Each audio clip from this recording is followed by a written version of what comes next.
اور ایک کے بعد دوسرا کام کرتا چلا جاتا۔ کچھ عرصے بعد الیوشا کے اونچے جوتے ادھڑنے لگے اور جگہ جگہ سے اس کی ایڑیاں اور پنجوں کی کھال جھلکنے لگی۔ تاجر نے اسے جوتوں کا نیا جوڑا منگوا دیا۔ نئے جوتے دیکھ کر الیوشا کا چہرہ جگمگانے لگا، مگر نئے جوتوں نے اس کے پرانے پیروں کو فوراً قبول نہیں کیا اور شام تک وہ جوتوں کے کاٹنے سے بے حال ہو گیا۔ اسے یہ بھی خوف تھا کہ نئے جوتوں کے پیسے اس کی تنخواہ سے کاٹ لیے جائیں گے، اور جب اس کا باپ اس کی تنخواہ وصول کرے گا تو اس پر بہت خفا ہوگا۔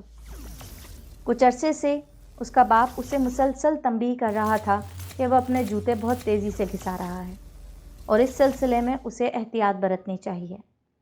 الیوشا منہ اندھیرے اٹھ کر آتش دان کے لیے لکڑیاں تراشتا، صحن اور بیرونی احاطے کی صفائی کرتا، گھوڑے کا راتب اور گائے کا چارہ تیار کرتا، چولہا گرم کرتا، گھر بھر کے جوتے چمکاتا، مالک کے کپڑے جھاڑ کر دھوپ میں پھیلاتا، دیواریں اور فرنیچر پوچھتا، پھر وہ خانسامہ کے کہنے پر سودا لینے بازار کا رخ کرتا یا خادمہ کی ہدایت پر برتن دھونے لگتا۔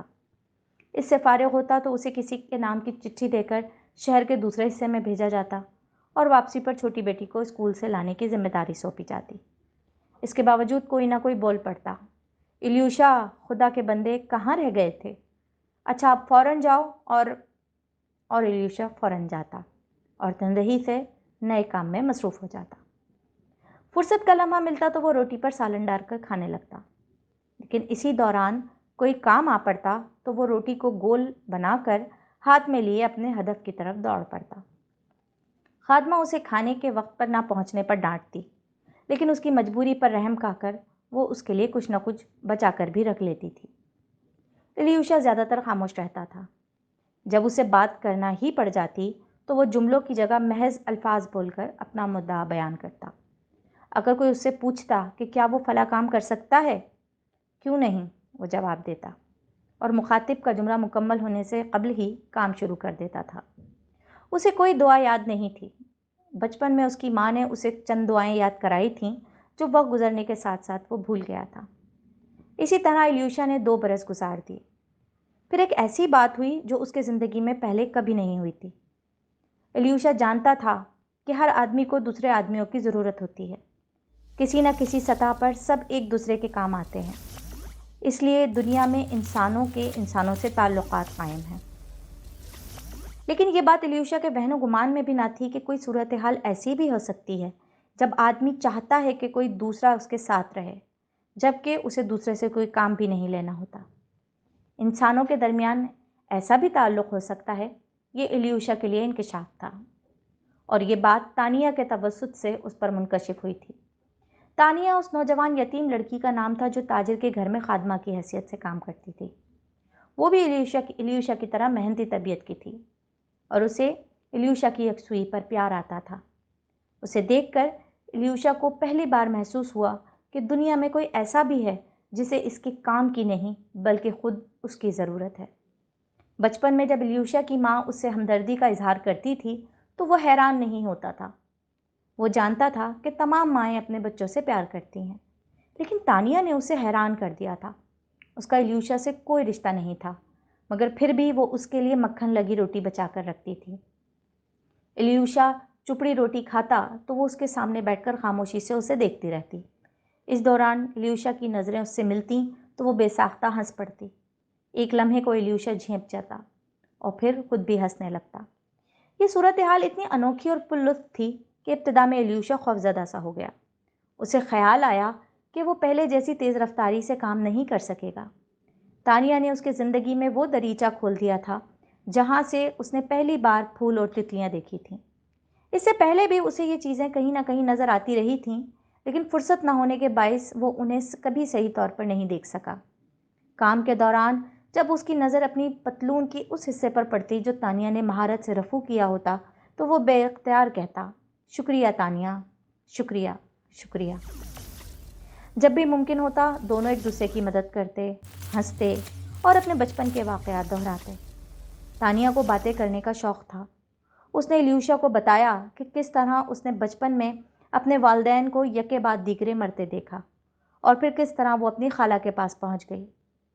الیوشا نے سن رکھا تھا کہ گاؤں سے کام کی تلاش میں شہر آنے والے اکثر لڑکے گھریلو خادماؤں سے شادی کر لیتے ہیں۔ ایک مرتبہ تانیہ نے الیوشا سے پوچھا اس کا باپ اس کی شادی کے بارے میں کیا ارادہ رکھتا ہے۔ معلوم نہیں، الیوشا نے کندھے اچکا کر جواب دیا۔ بہرحال گاؤں کی لڑکی سے تو شادی مشکل ہے۔ تو تم کسی کو پسند کرتے ہو؟ تانیہ نے مسکراتے ہوئے کہا۔ میں تم سے شادی کروں گا، الیوشا نے کسانوں کی پیدائشی ساگ گوئی سے کام لیتے ہوئے کہا۔ تم کرو گی؟ لو اور سنو، پیالہ مجھ سے شادی کرے گا، یہ کہہ کر تانیہ اس کی سادہ لوہی اور بے باکی پر ہنسنے لگی۔ پھر ایک دم سنجیدہ ہو کر بولی، کیوں نہیں الیوشا، کیوں نہیں؟ ایک ہفتے بعد الیوشا کا باپ اس کی تنخواہ وصول کرنے شہر آیا۔ تاجر کی بیوی تک خبر پہنچ چکی تھی کہ الیوشا پر تانیہ سے شادی کی دھن سوار ہے۔ اس نے اپنے خاوند کو پہلے ہی ہوشیار کر دیا تھا، شادی کے بعد کوئی لڑکی اتنی محنت نہیں کر سکتی، بچوں کے ساتھ تانیہ ہمارے لیے بیکار ہو جائے گی۔ تاجر نے الیوشا کی تنخواہ اس کے باپ کی جانب بڑھائی تو وہ ہمیشہ کی طرح کھل اٹھا۔ میرا بیٹا کیسا کام کر رہا ہے؟ انکار کرنا تو وہ جانتا ہی نہیں۔ جہاں تک کام کا تعلق ہے، تاجر سنجیدگی سے بولا، مجھے کوئی شکایت نہیں، مگر وہ ہماری خادمہ سے شادی کے خواب دیکھ رہا ہے، یہ ہمارے لیے سود مند نہیں ہوگا۔ ارے اس کی ایسی جرت! الیوشا کے باپ نے حیرت سے کہا۔ پھر چند لمحوں کی خاموشی کے بعد وہ پر یقین لہجے میں بولا، آپ بالکل فکر نہ کریں، میں یہ معاملہ ختم کر کے جاؤں گا۔ جب الیوشا کوئی کام نمٹا کر پھولی ہوئی سانس کے ساتھ گھر لوٹا تو اس کا باپ اس کے انتظار میں بیٹھا تھا۔ میں تمہیں سمجھدار اور سعادت مند بیٹا سمجھتا تھا، لیکن یہ سب کیا ہے؟ کچھ بھی نہیں، یہ کہ کچھ بھی نہیں۔ کیا کچھ بھی نہیں؟ شادی کا خیال دل سے نکال دو، جب وقت آئے گا میں خود تمہاری شادی کراؤں گا، کام کی عورت سے۔ شہر کی مکار عورتوں سے دور رہو، سمجھے؟ اس کا باپ دیر تک اسے تند لہجے میں نصیحتیں کرتا رہا اور وہ سر جھکائے سنتا رہا۔ جب وہ خاموش ہوا تو الیوشا کے چہرے پر وہی تبسم پھیل گیا۔ تو پھر باپ کا لہجہ سوالیہ ہو گیا، میں یہ معاملہ ختم سمجھوں؟ جی ہاں، الیوشا نے اس بات میں سر ہلا دیا۔ جب اس کا باپ رخصت ہو گیا تو تانیہ کمرے میں داخل ہوئی۔ وہ پردے کے پیچھے کھڑی سب کچھ سنتی رہی تھی، اس کی آنکھیں نم تھیں۔ ہمیں یہ معاملہ ختم سمجھنا چاہیے، الیوشا نے نرمی سے کہا۔ تانیہ نے پلکیں جھپکائیں تو 2 آنسو اس کے رخسار پر واضح لکیریں بنا گئے۔ الیوشا نے نظر بھر کر دیکھا، گہری سانس لی اور نحیف آواز میں بولا، کیا کریں، سب ناراض ہو رہے ہیں، بھولنا ہی پڑے گا۔ رات کو سونے سے قبل گھر کی کھڑکیاں بند کرنے کے دوران جب وہ بڑی خوابگاہ میں داخل ہوا تو تاجر کی بیوی اسے دیکھتے ہی بولی، باپ سے ملاقات ہو گئی؟ اب سب کچھ بھول کر کام میں دل لگاؤ۔ لگتا ہے بھولنا ہی پڑے گا، الیوشا نے مسکرا کر کہا اور اچانک دیوار کی طرف منہ کر کے رونے لگا۔ اس دن کے بعد الیوشا نے کبھی تانیہ کا ذکر نہیں کیا۔ وہ پہلے سے بھی زیادہ کام میں مصروف رہنے لگا۔ سردیوں کی ایک صبح اسے چھت سے برف صاف کرنے کے لیے بھیجا گیا۔ برف کی ڈھیری بنا کر وہ نیچے دھکیلنے لگا۔ کچھ ہی دیر میں اس نے پوری چھت صاف کر دی۔ اس کے بعد وہ روشن دانوں کے چھجوں پر جمی برف ہٹانے کے لیے جھک رہا تھا کہ اس کا پاؤں پھسلا اور وہ نیچے آ گرا۔ اس کے جسم کا نچلا حصہ برف کے ڈھیر میں دھنستا چلا گیا، لیکن اس کا سر آہنی جنگلے سے ٹکرا گیا۔ گرنے کے بعد وہ اٹھ کھڑا ہوا مگر فوراً ہی لڑکھڑا کر دوبارہ برف پر لیٹ گیا۔ تاجر کی بیٹی اور تانیہ دوڑتی چلی آئیں۔ الیوشا تم ٹھیک ہو؟ تمہیں چوٹ لگی ہے؟ دونوں کی آواز میں گھبراہٹ تھی۔ ہاں ذرا چوٹ لگ گئی ہے، اس نے دھیرے سے سر جھٹکتے ہوئے کہا، لیکن ٹھیک ہے۔ اس نے ایک مرتبہ پھر کھڑے ہونے کی کوشش کی اور دوبارہ ناکام ہونے پر سر واپس ٹیک کر مسکرانے لگا۔ اسے لوگوں کی مدد سے اٹھا کر بستر پر لٹایا گیا۔ ڈاکٹر نے معائنے کے بعد اس سے پوچھا کہ وہ کہاں تکلیف محسوس کر رہا ہے۔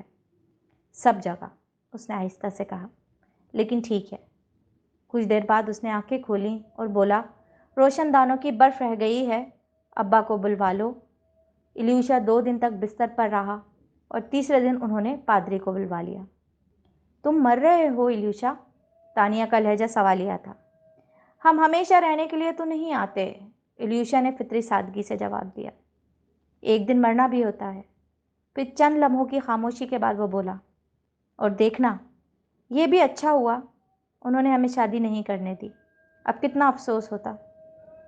وہ دھیرے دھیرے پادری کے کہے ہوئے الفاظ دہراتا رہا۔ اسے خیال آ رہا تھا کہ اگر آدمی سب کی بات مانتا رہے اور کسی کو ناراض نہ کرے تو نہایت اطمینان سے زندگی گزارتا ہے۔ اگر یہاں ایسا ہوتا ہے، اس نے سوچا، تو اس جہان میں بھی ایسا ہوتا ہوگا۔ اس نے زیادہ باتیں نہیں کیں، بس وقفے وقفے سے پانی مانگتا رہا۔ پھر اچانک وہ کسی خیال پر چونک گیا۔ یوں لگا جیسے کوئی بات اسے حیران کر رہی ہے۔ آنکھوں میں پھیلتی حیرت کے ساتھ اس نے ایک گہری سانس لی، بازو اور ٹانگیں سیدھی کیں اور مر گیا۔